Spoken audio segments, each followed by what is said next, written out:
할렐루야, 사랑하는 성도 여러분, 한 주간 동안 잘 지내셨습니까? 네, 만나서 대단히 반갑습니다. 오늘도 저는 요한복음 말씀을 전하도록 하겠습니다. 오늘 말씀은 요한복음 1장 29절에서 34절입니다. 제목은 나도 그를 알지 못하였으나.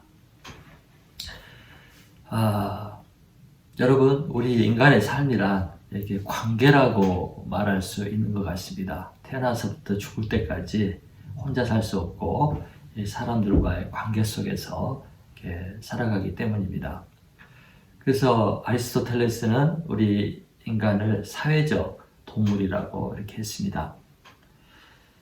그런데 이렇게 관계에 있어서 중요한 요소 중에 하나는 서로를 잘 아는 것, 내가 관계를 맺고 있는 사람들을 잘 아는 것, 이것이 중요하고, 이렇게 잘 알 때 올바른, 또 좋은, 더 깊은 관계를 맺을 수 있다고 생각을 합니다. 신앙생활도 마찬가지입니다. 신앙생활이란 하나님과 예수님과 성령님, 이과 관계를 맺고 사는 것이 신앙생활입니다. 그래서 우리가 하나님과 나와 좋은 관계, 더 친밀한 관계를 맺기 위해서는 우리가 서로 잘 알아야 되는데, 하나님은 우리를 너무나 잘 아시죠. 모르는 바가 없습니다. 나보다 나를 더 잘 아시는 분이 하나님이십니다. 그런데 문제는 내가 하나님에 대해서 잘 알지 못하거나 아는 것이 부족하거나 또 오해를 하거나 뭐 이런 부분들이 있는 것이죠. 그래서 우리가 신앙생활을 잘 하기 위해서는 또 하나님과 더 깊고 친밀한 교제를 하기 위해서는 하나님을 잘 알아야 합니다. 자, 오늘 말씀은 예수님의 길을 예비한 침례 요한이 예수님을 만나고 이 예수님을 사람들에게 이렇게 소개하는 이렇게 내용입니다. 오늘 우리가 읽은 본문은 매우 짧습니다. 그런데 이 짧은 말씀에서 요한은 정말 중요한 예수님에 대한 4가지 사실을 이렇게 선포하고 있습니다. 그러면 이 4가지 사실을 통해서 예수님이 어떤 분인지, 또 예수님이 무슨 일을 하러 왔는지 이렇게 알 수가 있고 발견할 수가 있는데, 그것을 알아보도록 하겠습니다. 또 한 가지, 이 침례 요한은 어떻게 이 사실을 알게 되었을까? 그 비밀이 무엇일까? 그것을 또 알 수 있는데 알아보도록 하겠습니다. 자, 먼저 4가지 살펴보겠는데요. 먼저 29절을 보시기 바랍니다. 29절 눈으로 보시기 바랍니다. 29절을 보면 요한은 예수님을 세상 죄를 지고 가는 하나님의 어린 양이다, 이렇게 선포를 하고 있습니다. 이스라엘 백성들은 이 당시에도 제사 제도를 지키고 있었기 때문에 어린 양이 죄를 지고 간다 하는 그 말의 의미를 잘 알고 있었습니다. 당시 유대인들은 하나님 앞에 죄를 지으면 반드시 이 죄 문제를 해결을 해야 됐습니다. 이 죄를 지으면 하나님과의 관계가 끊어지고 또 생명을 잃고 또 저주를 받기 때문에 반드시 이 죄 문제가 해결이 돼야 하나님과 관계를 맺고 다시 하나님과 동행할 수가 있는 것이죠. 그래서 이 죄 문제를 해결하기 위해서는 반드시 짐승을 준비해서 짐승을 가지고 제사장에게 나아가서 제사를 지내야 했습니다. 그래서 제사장들은 이 죄인이 제물을 들고 오면 그 제물에, 주로 양이죠, 이 제물에 그 죄인의 죄를 전가한 다음 그 제물을 죽이고 피를 흘리게 하고 그 다음에 불에 태워서 제사를 지냄으로써 이제 죄가 사함을 받고 이 사람은 하나님과 관계를 회복하게 되는 그런 형식이었습니다.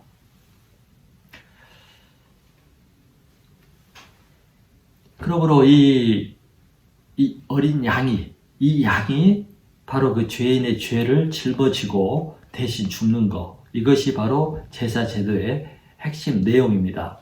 그런데 오늘 본문에서 요한은 이 예수가 우리 인간들의 모든 죄를 지고 가는 하나님의 어린 양이라고 표현을 한 것입니다.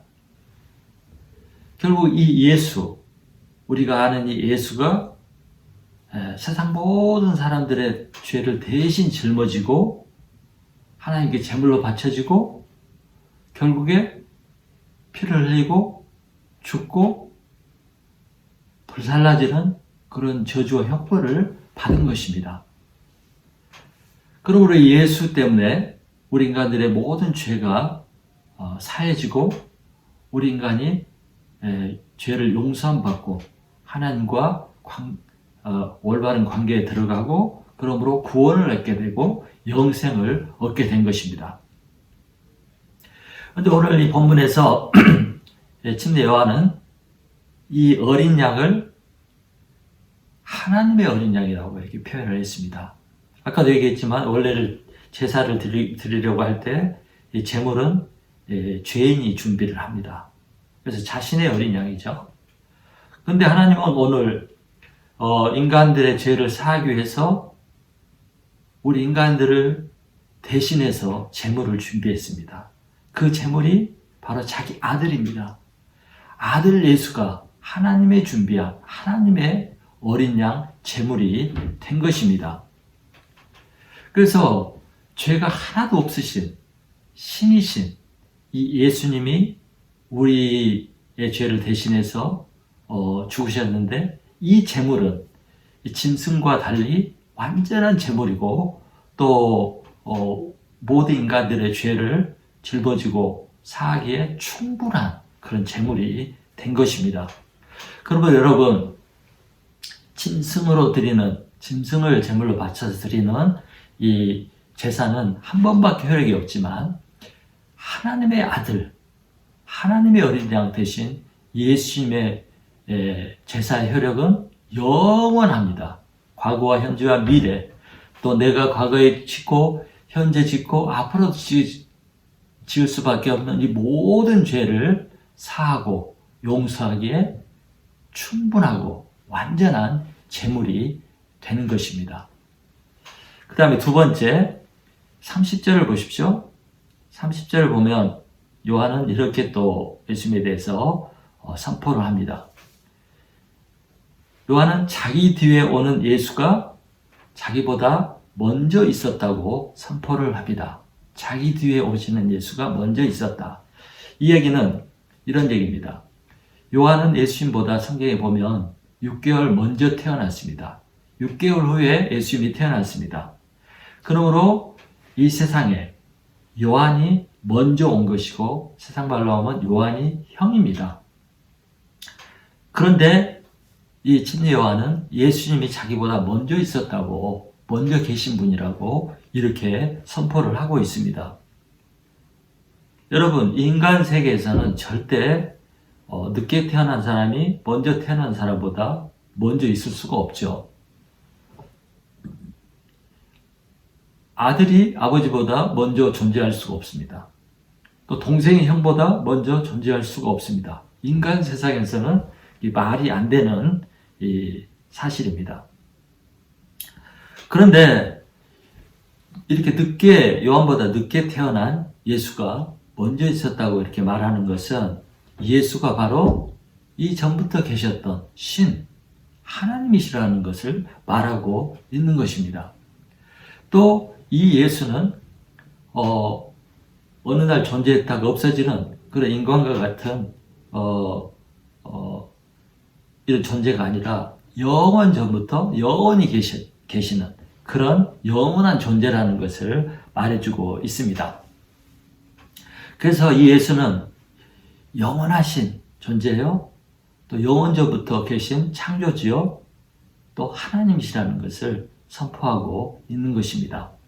자, 또 세 번째 33절을 보시기 바랍니다. 33절에 또 요한은 예수님을 이렇게 소개하고 있습니다. 성령으로 세례를 베푸신 이다. 이렇게 요한이 선포를 하고 있습니다. 예수님은 성령으로 세례를 주시는 분이다.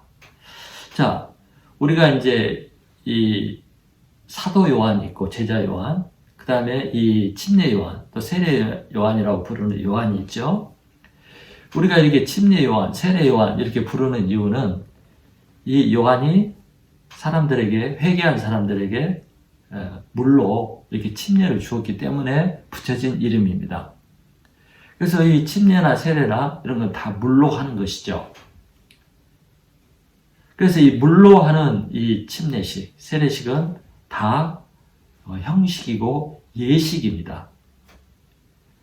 그래서 우리가 이 침례를 사람들 앞에서 받는데 이 예식을 행함으로써 내가 그리스도인이 되었고 또 그렇게 살기로 결단했다는 것을 표식으로 보여주는 것입니다.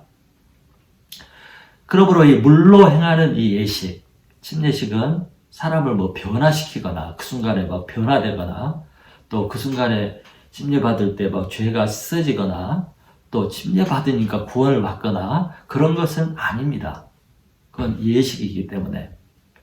그러나 예수님이 주시는 성령을 통해서 주시는 이 침례는 다른 것입니다.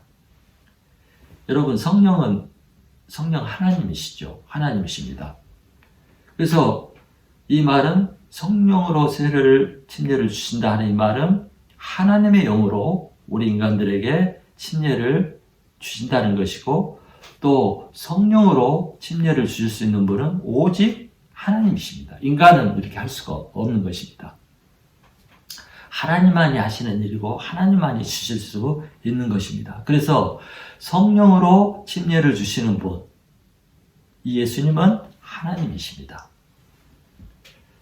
자, 그리고 또 예수님께서 성령으로 우리에게 침례를 주실 때 그때는 인간이 변화되게 됩니다. 물 침례는 그런 효과가 없어요. 그러나 성령 침례를 받게 되면 우리 인간이 변화가 되게 됩니다. 무슨 변화요?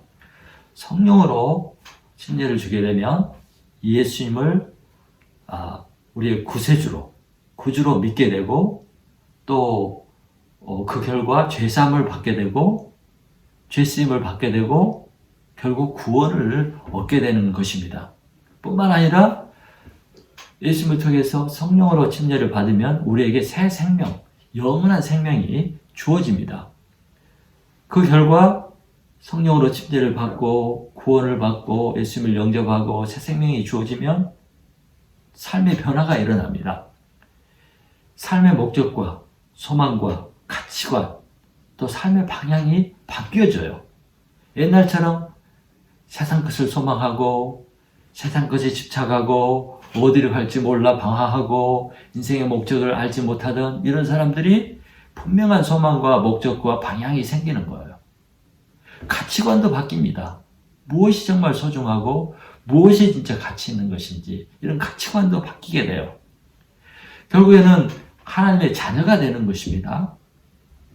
이런 놀라운 변화가 성령으로 침례를 받게 되면 일어나게 됩니다. 그런데 우리가 예수 믿게 된 거 어떻게 된 것이죠? 바로 예수님께서 우리에게 성령으로 침례를 주었기 때문에 우리가 예수를 믿게 된 거예요. 그래서 예수를 믿은 사람은 이미 성령으로 침례를 받은 것입니다. 그래서 내가 예수를 믿었다는 거, 이것은 하나님이 하신 일이고 하나님께서 성령으로 내 안에 역사하셨기 때문에 이루어진 것입니다. 그래서 이 구원 역사, 믿음의 역사는 철저하게 하나님이 성령을 통해서 하시는 것이고 그것이 은혜입니다. 자, 네 번째 보십시오. 네 번째 34절을 보겠습니다. 34절에 보면 이 침례 요한은 예수님을 하나님의 아들이라고 선포하고 있습니다. 자, 우리가 많이 들어서 아시죠? 하나님은 삼위일체의 하나님이십니다. 세 가지 위가 있고 그 다음에 그렇지만 세 분으로 계시고 그렇지만 일체라는 거예요. 본질과 모든 것이 하나라는 것입니다. 참 설명하기 어려운 것입니다. 그래서 이 하늘에는 성부 하나님이 계시고 성자 하나님이 계시고 성령 하나님이 계십니다. 이분들은 다 하나님이세요. 그리고 일체이십니다. 그런데 이 성자 하나님, 이 땅에 육체를 입고 오신 예수라는 분이 바로 성자 하나님이라고 선포를 한 거예요. 이 예수님은 성부 하나님의 명령에 순종해서 이 땅에 오셨고 성령 하나님을 의지해서 이 땅에서 사역을 하셨습니다. 구원 역사를 하셨습니다. 그래서 성자 하나님, 성령 하나님, 성부 하나님이 함께 하셔서 이 구원 역사를 이루시고 우리에게 구원의 길을 만들어 주신 것입니다. 여러분, 기독교 신앙에서 중요한 요소 중에 하나는 예수님을 인간으로 오셨던 이 예수님, 눈으로 보고 손으로 만졌던 그 예수를 하나님의 아들로 믿는 것입니다. 이 말은 이 예수가 하나님이 우리를 구원하기 위해서 이 땅에 보내신 약속된 구원자요, 약속의 씨요, 우리를 구원하여서 하늘나라를 이끌 그 구원자로 믿는 것입니다. 그래서 예수를 인간으로만 바라보고 인간으로만 믿으면 구원이 없습니다. 하나님이 보내신, 또 본래 하나님이신 하나님의 아들로 믿고 영접할 때, 그때 구원이 있게 되는 것이고 하나님과 관계가 이루어지게 되고 내가 하나님의 아들, 하나님의 딸이 되게 되는 것입니다. 여러분, 요한은 이렇게 정말 이 중요한 네 가지 사실을 사람들에게 선포를 했습니다. 이 짧은 본문이지만 정말 중요한 네 가지 사실을 이렇게 알려준 것입니다. 하나님의 어린 양, 또 뭐죠? 태초부터 계신 분, 성령으로 세례를 주시는 분, 하나님의 아들이신 분, 이렇게 네 가지 사실을 선포를 했습니다. 그러면 저는 이 대목에서 궁금한 것이 있었습니다.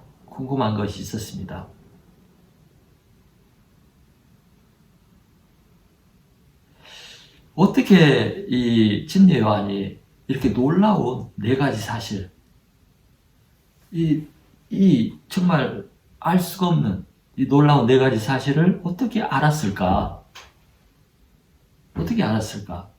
또 하나는 나사렛에서 평생 살고 목수의 아들로 살았던, 그 촌에서 살았던 그 평범한 목수의 아들 예수를 어떻게 알아보았을까? 이게 참 궁금했습니다.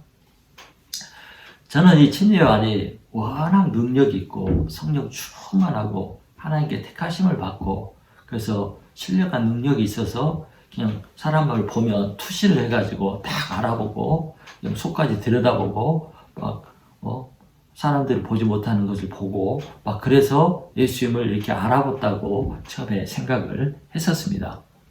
그러나 이게 자꾸 성경을 보고 본문을 자세히 읽다 보니까 그런 것이 아니고 침례 요한도 처음에는 이 사실을 몰랐다는 것입니다. 알지를 못했습니다. 그래서 31절, 33절에 보면 31절과 33절에 보면 두 번이나 침례 요한이 이렇게 말합니다. 나도 그를 알지 못하였으나 두 번이나 자기도 알지 못했다고 고백을 했습니다. 그 당연한 것입니다. 당시 침례 요한이 그 사해에 가까운 요단강에서 사람들에게 회개하라고 하고 회개한 사람들에게 그 증거로 이렇게 침례를 주었습니다. 수많은 사람들이 전국에서 이 침례를 받기 위해서 나와왔습니다. 그때 예수님도 이 사람들 사이에 끼어서 이렇게 나온 것이죠. 무리들 속에. 그래서 예수님은 겉모양으로 볼 때 다른 유대인들과 남자들과 하등에 다를 바가 없었습니다. 그러므로 아무도 예수가 하나님의 아들이고 뭐 하나님의 어린 양이고 태초부터 계신 창조주고 또 뭐 하나님의 아들 이런 사실을 알 수가 없죠. 또 예수님이 특별히 막 신령하게 하나님 아들처럼 티를 내고 다닌 것도 아니고 또 처음부터 그렇게 자신을 나타낸 것도 아닙니다. 그래서 아무도 이제 사실을 알 수가 없었고 침례 요한도 사실 알 수가 없었습니다. 그럼에도 불구하고 침례 요한은 이것을 알고 사람들에게 선포를 했습니다. 그럼 어떻게 침례 요한은 이 사실을 알고 이 사실을 사람들에게 알려줄 수 있었을까요? 그것은 이 사실을 침례 요한에게 알려준 분이 있었습니다. 그분이 누구겠어요? 하나님이시죠. 33절을 보십시오. 33절 나도 그를 알지 못하였으나 나를 보내어 물로 세를 베풀라 하신 그이가 하나님이죠. 그이가 나에게 말씀하시되 성령이 내려서 누구 위에든지 머무는 것을 보거든 그가 곧 성령으로 세를 베푸는 이인 줄 알라 하셨기에 침례 요한에게 이 사실을 미리 알려준 분은 하나님이었습니다. 또 그러면 많은 사람들이 이렇게 나오는데 어떻게 또 그 많은 사람 중에서 이분이 그분이라는 것을 알 수 있는가? 그것도 하나님이 알려주셨습니다. 그것은 이 침례를 줄 때, 물에서 올라올 때 성령이 부들과 같이 임하면 그분이 바로 내가 말한 예수, 하나님이시다. 이것을 미리 가르쳐 준 것입니다. 그래서 침례 요한은 예수님이 침례를 받고 올라올 때 성령이 임하고 비둘기같이 임하고 하는 이 사실을 보고 이분이 그분이구나 하는 것을 이제 알고 증명이 된 것입니다. 결론적으로 침례 요한은 본래 알지 못하였지만 하나님께서 미리 그 지식을 알려주고 또 도와주셔서 눈이 열리게 하시고 또 초자연적인 현상을 보게 하시고 이렇게 함으로써 침례 요한도 예수님을 알아보게 된 것입니다. 이 모든 것을 하나님이 하셨습니다. 이것을 우리는 계시라고 말합니다. 요한계시록, 계시록이라고. 계시란 말은 보여준다, 드러낸다 하는 그런 뜻입니다. 영어로 말하면 reveal, 거기서 revelation 이렇게 나오죠. 그래서 숨겨져 있던 것이 나타나는 것, 감춰져 있던 것이 드러나는 것, 이것이 계시입니다. 그래서 몰랐던 사실을 알게 되는 것, 이것이 계시입니다. 그래서 침례 요한은 하나님이 계시해 줌으로써 예수님을 알게 되고 보게 되고 선포하게 된 것입니다. 그러므로 우리가 예수님을 알고 하나님을 알고 진리를 아는 것은 하나님이 계시했을 때만 알 수가 있습니다. 하나님의 계시가 없이는 누구도 예수님을 하나님의 아들로 나의 구원자로 또 하나님 자체도 알 수가 없는 것입니다. 하나님 자신을 보여줄 때, 계시할 때 우리가 알게 되는 것입니다. 자, 여러분, 예수님이 30년 동안 갈릴리 나사렛에서 유대인들과 섞여져서 그냥 살았습니다. 인간의 모습을 입고 인간과 똑같은 모습으로 똑같은 밥 먹고 일하고 이렇게 잠자고 살았습니다.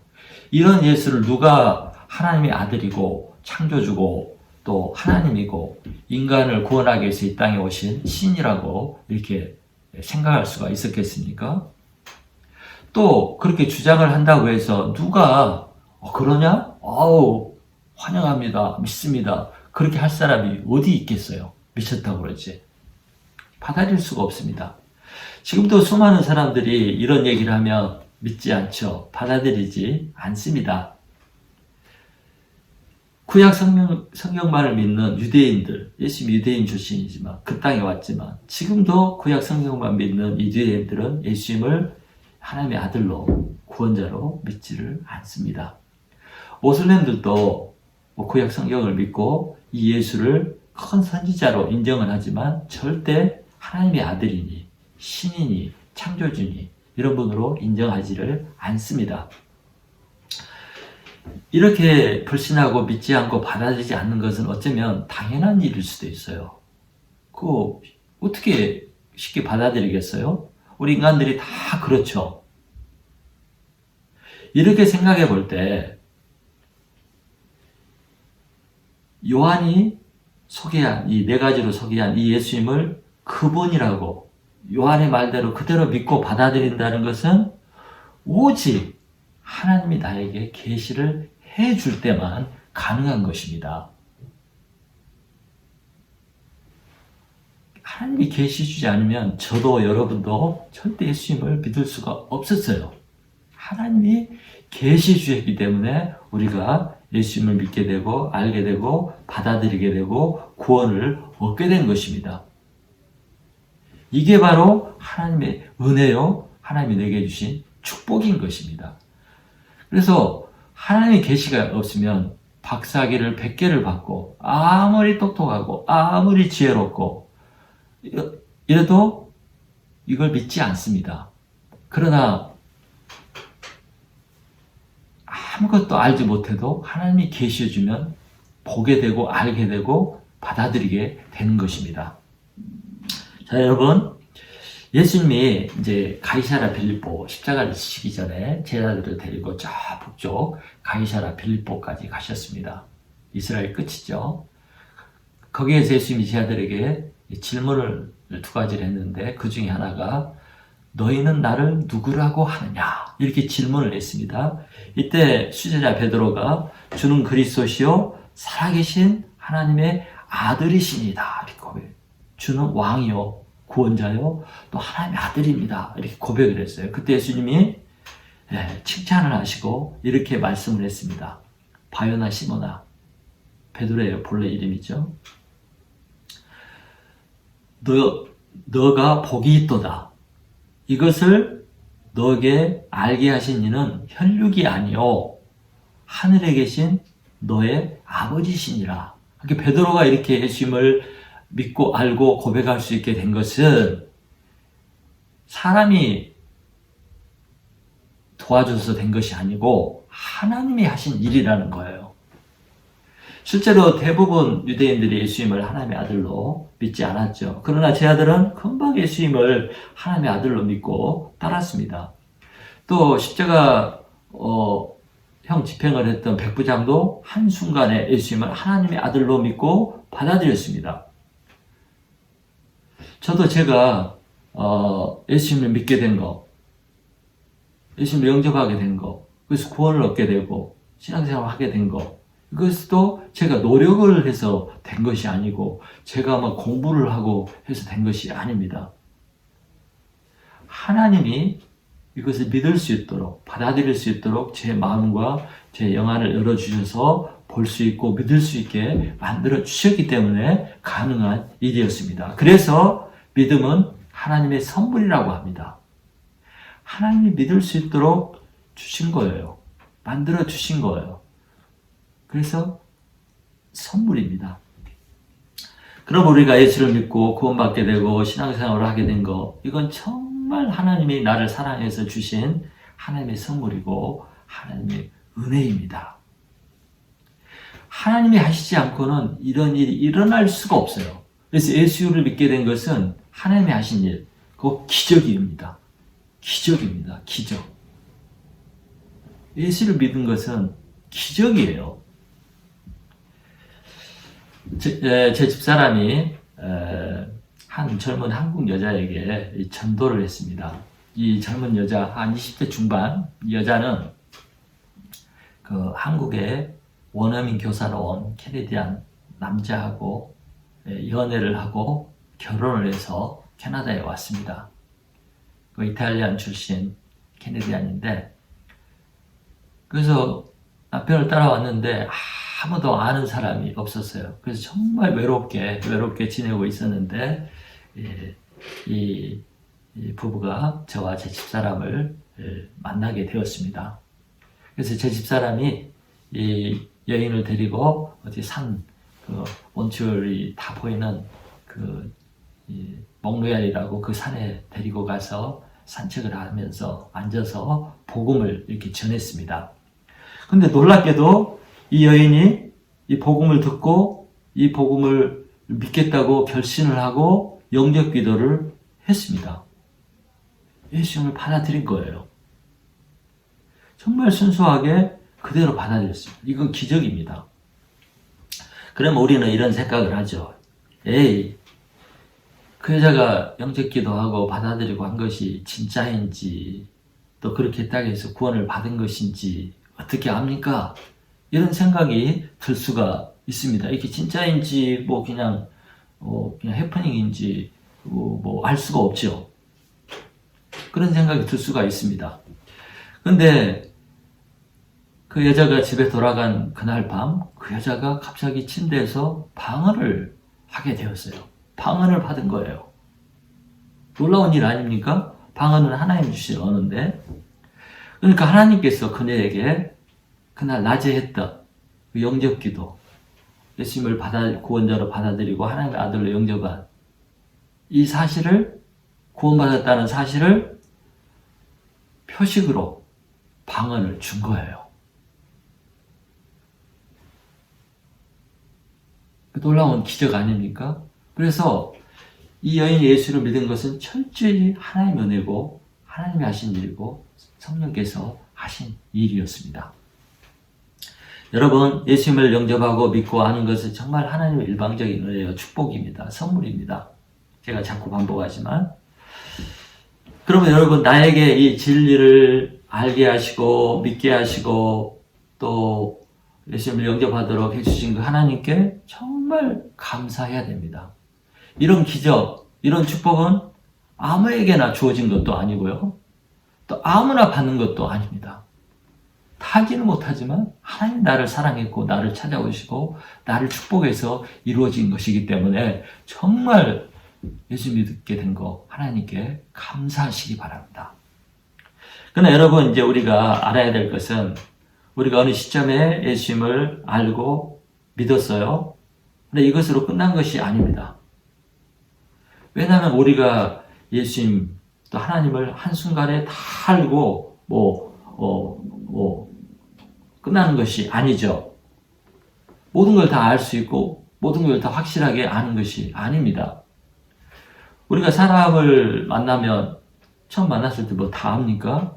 이제 사귀고 교제하고 시간이 지나가면서 점점 더 많이 알고 더 깊이 알아가는 것처럼 우리가 예수님을 알고 하나님을 아는 것도 이렇게 자라고 발전하는 것입니다. 제 아들이 3년 동안 예수님을 따랐지만 예수님을 다 한 것이 아니에요. 처음에 예수님을 믿고 따랐지만 그들은 3년 동안 예수님을 따라가면서 예수님을 배우고 더 많은 걸 체험하고 그러면서 더 깊게, 더 넓게 예수님을 알아가게 되었습니다. 그들의 신앙이 자라간 것이죠.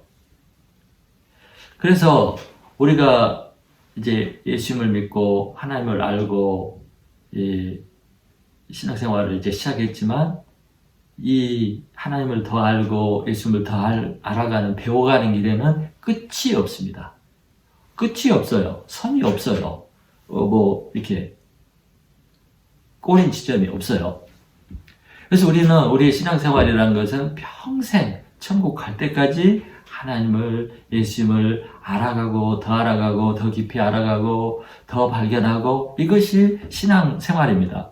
그래서 이 알아간다는 거, 새로운 걸 발견한다는 거, 더 깊이 안다는 거, 이것은 정말 즐겁고 흥분되는 일입니다. 정말 그 놀라운 사실은 성경은 딱 한 권입니다. 그렇게 두껍지도 않아요. 대하소설은 10권, 20권도 되잖아요. 성경은 한 권이에요. 그렇게 두껍지도 않습니다. 그래서 우리가 몇 번 읽으면 이제 배울 것도 없고 알 것도 없고 똑같은 내용 반복되고, 그러니까 지루하고 재미도 없고 더 이상 배울 것도 없고 이렇게 생각할 수 있는데, 성경은 그렇지가 않습니다. 우리가 그렇게 성경을 읽고 또 읽고 또 읽고, 어떤 사람은 100독, 200독, 300독도 하고 매주 설교를 듣고 성경 공부를 하고 이렇게 하지만 여러분, 지루합니까? 그렇지 않잖아요. 성경을 이렇게 읽고 말씀을 듣고 배울 때마다 처음 접하는 것처럼 새롭지 않습니까? 또 그렇게 할 때마다 예수님을 새롭게 배우고 예수님의 새로운 모습과 또 그 성경 안에 있는 새로운 진리를 발견하게 되지 않습니까? 그래서 지루하지도 않고 보링하지도 않고 날마다 새로운 그런 놀라운 것을 발견하게 됩니다. 저는 이제 수십 년간 신앙생활을 해왔습니다. 근데 성경을 읽어보면 성경은 늘 처음 읽는 것처럼 처음 접하는 책처럼 새롭습니다. 또 성경을 읽다 보면 하나님과 예수님의 또 다른 모습을 발견하게 되는데 왜 내가 옛날에는 몰랐을까? 야, 이런 면이 있었구나. 이런 분이구나 하는 것을 발견하고 또 놀라게 됩니다. 그래서 느끼는 것은 성경 안에 예수 그리스도 안에 무궁무진한 보화가 있고 진리가 있고 캐도 마르지 않는, 마셔도 마르지 않는 그런 생수와 같고 그 보화와 같은 이 광맥과 같은 그런 것이라는 것을 이렇게 깨닫게 됩니다. 그래서 여러분, 우리 기독교 신앙생활은 날마다 새롭습니다. 날마다 경이로운 경험을 하게 됩니다. 그래서 성경을 읽고 신앙생활하고 기도를 하고 배우고 이러면 오는 게 있어요. 늘 놀랍니다. 와! 또 늘 감격을 해요. 어제 읽었던 말씀이지만 오늘 읽으면 또 감격을 해요. 그 다음에 새로운 진리와 새로운 예수님의 하나님의 모습을 발견하고 와! 하고 경탄을 하게 됩니다. 그래서 절대 지루하지도 않고 식상하지도 않고 물리지도 않습니다. 여러분, 읽은 소설 또 읽을 수 있어요? 뭐 몇 번 읽을 수는 있겠죠. 그러나 계속 그게 재밌습니까? 또 여러분, 똑같은 영화를 반복해서 보면 어떻겠어요? 예. 그런데 우리의 신앙생활은 예수님을 발견하고 알아가고 하나님을 발견하고 알아가고 성경을 발견하고 알아가고 하는 이것은 생수를 마시는 것처럼 늘 시원합니다. 처음 먹어보는 그 맛있는 음식을 먹는 것처럼 맛있습니다. 또 여러분이 처음에 연애할 때처럼 첫눈에 눈이 맞아서 눈에 불꽃이 튀고 막 짜릿짜릿하는 그런 사랑에 빠진 여인처럼 그렇게 짜릿짜릿하고 감동이 있습니다. 제가 로키 산맥을 처음 보고 입이 쫙 벌어지고 와 했는데 그런 와 하는 놀라움이 날마다 계속됩니다. 매일 우리의 삶에 이런 경탄과 기쁨과 감격이 넘치는 경험을 하게 되는 것이 신앙생활입니다. 이런 즐거움과 재미와 흥분은 경험해본 사람만이 알 수가 있는 것입니다. 그래서 우리 기독교인들에게는 세상이 알지 못하는, 세상 사람들이 알지 못하는 그런 기쁨이 있습니다. 세상 사람들이 알지 못하는 비밀이 있습니다. 그래서 세상 사람들은 우리의 이런 것을 이해하지를 못합니다. 여러분, 이래서 이것이 바로 우리 기독교인들이 미쳐서 교회 다니는 이유고 맨날 교회로 모이는 이유예요. 이것이. 세상 사람들은 왜 그런지 모르죠. 그냥 미쳤다고 하죠. 뭐하러 다니냐고. 그러나 우리에게는 이런 비밀과 이런 기쁨이 있기 때문에 맨날 교회로 모이고 맨날 성경 공부하고 맨날 예배하고 오지 말라게도 가고 미쳤다게도 가고 이런 현상이 일어나는 것입니다. 이런 감격적인 삶이 바로 기독교인의 모습이고 기독교인들이 하는 신앙생활입니다. 사랑하는 성도 여러분, 요한복음의 저자인 사도 요한은 이 사실을 요한복음 전체를 통해서 우리에게 알려주기 위해서 이 성경을, 요한복음을 기록을 했습니다. 우리는 요한복음 한 절 한 절, 한 구절 한 구절, 한 장 한 장 이렇게 배우면서 예수님의 새로운 모습과 예수님이 어떤 분인가를 배워야 되고 또 발견할 수가 있습니다. 그러므로 이 복음서를 읽고 배우는 것이 얼마나 흥분이 되고 기대가 되는지 모르겠습니다. 여러분 그렇지 않습니까? 그것이 있어야 돼요. 네, 찬송가 453장에서 작사가는 이렇게 그의 소원을 노래했습니다. 제가 읽어주겠습니다. 1절만. 예수 더 알기 원하네. 크고 넓은 은혜와 대속해 주신 사랑을 간절히 알기 원하네. 내 평생의 소원, 내 평생의 소원, 대속해 주신 사랑을 간절히 알기 원하네. 그의 평생의 소원은 예수님의 사랑, 예수님 진리를 아는 것이었습니다. 사랑하는 성도 여러분, 저와 여러분의 평생의 소원이 예수를 더하는 것, 이것이 되기를 간절히 축원합니다. 기도하겠습니다. 하나님 아버지 감사합니다. 나의 눈을 열어주시고 마음을 열어주셔서 예수님을 보게 하시고 알게 하시고 믿게 하시고 영접할 수 있도록 도와주시니 참으로 감사합니다.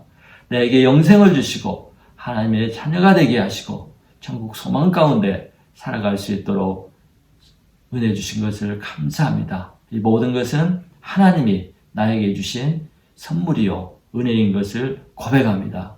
이제 이 시작하였사오니 예수님을 알고 하나님을 알아가고 하는 일에 이 소망을 가지고 열심을 다하여 살아갈 수 있도록 도와주시고 하나님을 아는 기쁨, 배워가는 기쁨, 발견하는 기쁨이 매일매일 우리의 삶에 있게 하여 주시옵소서. 예수님 이름으로 기도하였습니다. 아멘. 사랑하는 성도 여러분, 한 주간 잘 지내시고 다음 주에 뵙겠습니다.